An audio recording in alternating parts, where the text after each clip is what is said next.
Assalamualaikum warahmatullahi wabarakatuh. Baiklah Bapak Ibu, kita lanjutkan kembali membahas soal P3K, Guru untuk Persiapan Menghadapi Tes Tahap Kedua di tahun 2025 ini. Ini sudah video yang ke-8. Soal pertama, Anda mengajarkan literasi membaca kepada siswa Anda dengan menggunakan cerpen. Mereka mampu memahami ceritanya namun tidak bisa mengidentifikasi pesan moral atau makna mendalam dari cerita tersebut. Apa yang Anda lakukan? A. Meminta siswa untuk membaca secara berulang cerpen tersebut hingga memahami isinya. B. Menjelaskan pesan moral dari cerpen tersebut secara langsung kepada siswa. C. Memberikan pertanyaan pemandu yang mengarahkan siswa untuk menemukan pesan moral dari cerpen tersebut. D. Mengganti cerita dengan cerita lain yang lebih sederhana dan mudah dipahami. E. Meminta siswa berdiskusi dengan teman sebaya untuk menemukan pesan moral yang ada di cerita. Nah, yang paling tepat itu adalah kita berikan pertanyaan pemandu, sehingga siswa ini bisa menyimpulkan sendiri pesan moral yang ada dalam cerpen tersebut.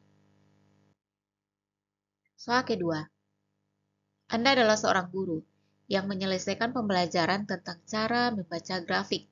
Beberapa siswa Anda masih kesulitan menerapkannya pada soal cerita, maka yang sebaiknya Anda lakukan adalah A. Mengulang pembelajaran dengan metode yang berbeda.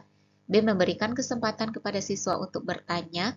C. Memberikan latihan tambahan yang mengintegrasikan teori dan praktik. D. Menunda pembelajaran soal cerita hingga siswa lebih paham. E. Meminta siswa Anda mengikuti les tambahan di luar jam pelajaran.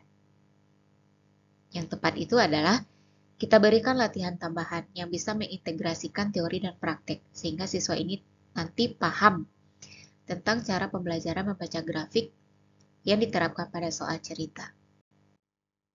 Soal ketiga, saat pembelajaran berlangsung, seorang siswa Anda terlihat bingung dengan langkah-langkah dalam memecahkan masalah matematika. Apa yang Anda lakukan sebagai seorang guru mengatasi hal tersebut dikaitkan dengan teori pembelajaran Gagne? A. Menjelaskan ulang langkah-langkah tersebut secara rinci. B. Memberikan contoh soal tambahan dengan langkah yang sama. D. Menggunakan media visual untuk menggambarkan langkah-langkahnya. D. Memberikan waktu lebih kepada siswa untuk menyelesaikan sendiri. E. Meminta teman sebaya menjadi tutor agar lebih leluasa bertanya. Nah, Bapak Ibu bisa mempelajari kembali apa isi dari teori belajar Gagne. Nah, untuk hal ini penerapannya itu adalah dengan menggunakan media visual untuk menggambarkan langkah-langkahnya. Soal keempat, dalam sebuah kelas Anda menyadari bahwa sebagian siswa merasa sulit untuk menyimpulkan isi dari artikel yang mereka baca. Langkah pertama yang dapat Anda lakukan untuk membantu siswa adalah A. Memberikan latihan membuat ringkasan dari artikel yang lebih pendek terlebih dahulu. B. Mengerjakan teknik membaca cepat untuk menemukan poin-poin penting dalam artikel. C. Membagi artikel menjadi beberapa bagian kecil agar siswa lebih mudah memahami isinya. D. Meminta siswa membaca artikel bersama-sama dan mendiskusikan kesimpulannya. E. Memberikan contoh bagaimana menyimpulkan artikel secara efektif lalu meminta siswa mencobanya. Yang tepat itu adalah yang E. Kita berikan contohnya, lalu meminta siswa untuk mencoba.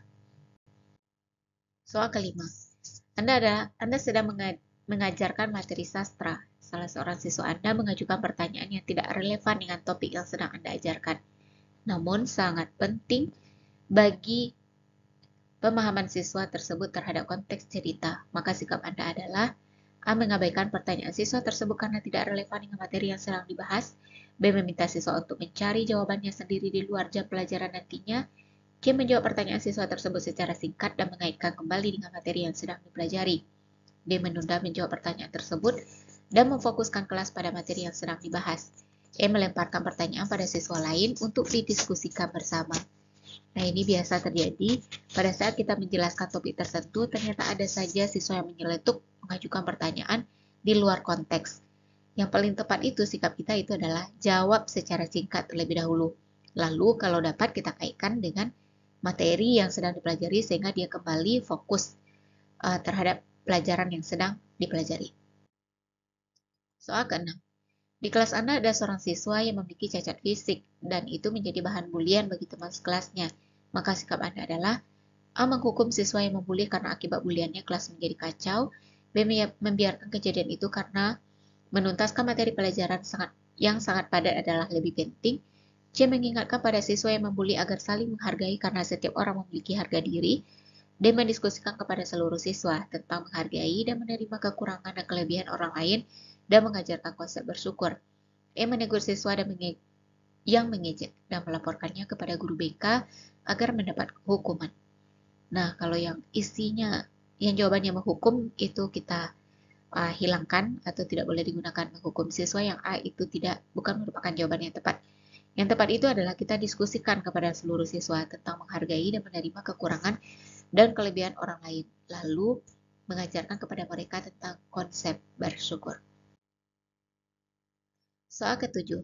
Dalam pembelajaran numerasi, Anda memberikan tugas proyek kepada siswa untuk menghitung pengeluaran keluarga berdasarkan daftar belanjaan yang telah disediakan. Beberapa orang siswa Anda mengeluh bahwa tugas itu sangat sulit, sementara siswa lain menunjukkan minat. Apa langkah terbaik yang dapat Anda lakukan?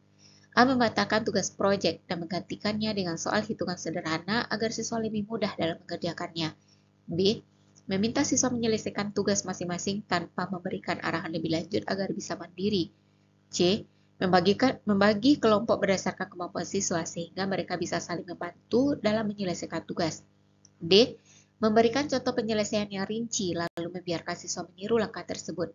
E. Mengidentifikasi kesulitan utama siswa, memberikan bimbingan tambahan, dan memodifikasi proyek sesuai dengan kemampuan mereka. Jawaban yang tepat tentu yang E. Soal ke-8. Anda adalah seorang guru bahasa Indonesia yang mengamati bahwa beberapa siswa Anda selalu dominan dalam diskusi kelas, sementara siswa lain tampak pasif dan jarang berbicara. Apa yang Anda lakukan? A. Membiarkan situasi itu tetap berjalan karena siswa yang dominan menunjukkan pemahaman mereka yang lebih baik. B. Menyusun kelompok belajar yang heterogen dan memberikan peran khusus kepada setiap siswa. C. Mengurangi waktu diskusi kelas dan lebih banyak memberikan tugas individu. D. Menghentikan tugas diskusi kelas dan menggantinya dengan metode ceramah. E. Menyusun kelompok yang homogen untuk saling berdiskusi. Yang tepat itu adalah yang B. Kita susun kelompok belajar yang heterogen, di mana di sana ada siswa yang aktif, siswa yang pasif, lalu berikan peran khusus kepada setiap siswa. Soal ke-9. Di kelas yang Anda ajar, banyak siswa yang kurang tertarik untuk membaca buku. Mereka lebih sering bermain selama waktu istirahat. Sebagai seorang guru, apa langkah terbaik yang bisa Anda lakukan untuk meningkatkan minat baca siswa? A. Meminta siswa membuat rangkuman dari buku yang mereka baca sebagai tugas wajib setiap minggu. B. Mengadakan sesi membaca bersama di kelas dengan pilihan buku yang menarik bagi siswa. C. Memberikan hukuman kepada siswa yang tidak membaca buku sesuai jadwal yang ditentukan. D. Membagikan artikel pendek yang relevan dengan minat baca siswa untuk dibaca di kelas. E. Mengadakan lomba membaca buku dengan hadiah untuk siswa yang membaca buku paling banyak. Kalau yang A kita minta siswa langsung membuat rangkuman, tentu mereka semakin tidak berminat untuk membaca karena ini memberatkan. Maka yang tepat itu adalah yang B. Adakan sesi baca bersama, tapi pilihan bukunya itu adalah buku yang menarik sesuai dengan minat siswa kita. Soal ke-10. Anda adalah seorang guru yang mengajarkan literasi numerasi di kelas. Sebagian besar siswa Anda kesulitan memahami soal cerita matematika yang mengandung konsep perbandingan. Setelah dievaluasi, Anda menyadari bahwa masalahnya itu terletak pada kemampuan membaca siswa yang rendah. Apa yang akan Anda lakukan? A. Mengelompokkan siswa untuk bekerja sama dalam memahami soal dan mendiskusikannya. B. Memberikan penjelasan secara rinci di depan kelas tanpa melibatkan siswa secara aktif. C. Mengubah cara mengajar dengan menambah visualisasi seperti diagram, gambar untuk menjelaskan isi soal. D. Meminta siswa membaca soal secara mandiri berulang kali hingga mereka memahami isi soal. Yang E. Memberikan soal serupa secara berulang agar siswa terbiasa dengan pola soal cerita. Nah, masalahnya di sini itu adalah kemampuan membaca siswa yang rendah. Tentu kita mengelompokkan siswa untuk dapat bekerja sama dalam memahami soal dan mendiskusikannya. Demikianlah Bapak Ibu, 10 soal pada video ke-9 ini. Semoga bermanfaat dan semoga Bapak Ibu lulus P3K tahun ini.